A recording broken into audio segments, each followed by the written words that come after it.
March 15, 1962ରେ ୟୁଏସ୍‌ର president John F Kennedy introduce କରିଥିଲେ କନଜ୍ୟୁମର ବିଲ୍ସ ଅଫ୍ ରାଇଟ୍ସ ୟୁଏସ୍‌ର ପାର୍ଲିଆମେଣ୍ଟରେ, ଯାହାକୁ ୟୁଏସ୍ କଂଗ୍ରେସ କୁହାଯାଉଛି।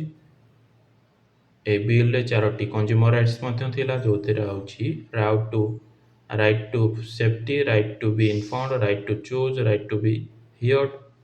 ତ ଏଗୁଡ଼ିକ ଆଗାମୀ ଦିନରେ କନଜ୍ୟୁମର ରାଇଟ୍ସ ହିସାବରେ ୟୁଜ୍ କରାଗଲା।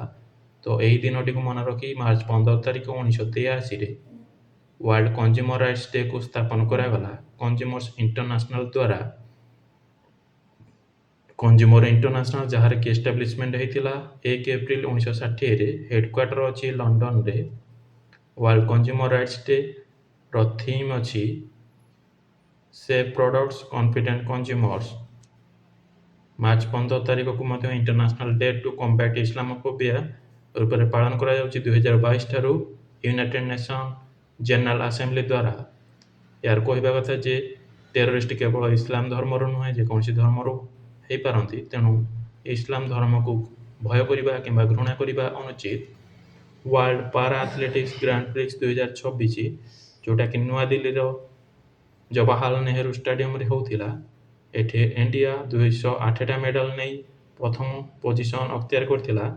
75ଟା ଗୋଲ୍ଡ, 69ଟା ସିଲଭର ଆଉ 64ଟା ବ୍ରୋଞ୍ଜ। ଏକ୍ସରସାଇଜ ଫ୍ରିଡମ ସିଲ୍ଡ, ଯେଉଁଟାକି ଗୋଟେ ମିଲିଟାରୀ ଏକ୍ସରସାଇଜ ୟୁଏସ୍ ଆଉ ସାଉଥ କୋରିଆ ମଧ୍ୟରେ ହେଉଛି। ଚାଇନିଜ ଗ୍ରାଣ୍ଡ ପ୍ରିକ୍ସ F1 2026, ଯେଉଁଟାକି ଜର୍ଜ ରସେଲ ଜିତିଛନ୍ତି, ଜଣେ ମର୍ସିଡିଜ୍ ଡ୍ରାଇଭର। ସିଏ ଏବେ ରିସେଣ୍ଟ ଅଷ୍ଟ୍ରେଲିଆନ ଗ୍ରାଣ୍ଡ ପ୍ରିକ୍ସ ଜିତିଥିଲେ। ପର୍ପଲ ଫେଷ୍ଟ 2026, ଯେଉଁଟାକି ଦିଲ୍ଲୀର ରାଷ୍ଟ୍ରପତି ଭବନ ହୋଷ୍ଟ କରୁଛି ତାକୁ, ଆଉ କୋଲାବୋରେସନରେ ministry of social justice and empowerment. ଏଥିରେ ଦିବ୍ୟାଙ୍ଗମାନଙ୍କର ଟ୍ୟାଲେଣ୍ଟ ଆଉ ଆଚିଭମେଣ୍ଟକୁ ଶୋ କରାଯାଉଛି। ଫିଲ୍ କାମ୍ବେଲ, ଯିଏକି ପୋଲ କହିଛନ୍ତି, ସିଏ ମୋଟରହେଡ୍, ଗୋଟେ ଇଂଲିଶ ରକ୍ ବ୍ୟାଣ୍ଡ, ଯେଉଁଥିରେ କି ସିଏ ଗୀତାରିଷ୍ଟ ଥିଲେ, ଗିଟାର ବଜାଉଥିଲେ।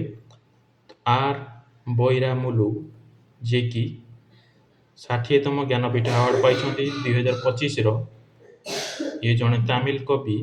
ପଦ୍ମଶ୍ରୀ ପାଇଥିଲେ 2003ରେ, ପଦ୍ମଭୂଷଣ ପାଇଥିଲେ 2014ରେ। ନୋଭେଲ କାଲିକାଟ୍ଟୁ ଇଥିକାସମ୍ ପାଇଁ ସାହିତ୍ୟ ଏକାଡେମୀ ଆୱାର୍ଡ ପାଇଥିଲେ 2003ରେ।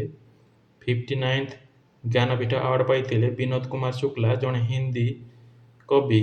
58th ଜ୍ଞାନପୀଠ ଆୱାର୍ଡ ପାଇଥିଲେ ଜଗତଗୁରୁ ରାମଭଦ୍ରାଚାର୍ଯ୍ୟ, ଯିଏ ଜଣେ ସଂସ୍କୃତ କବି।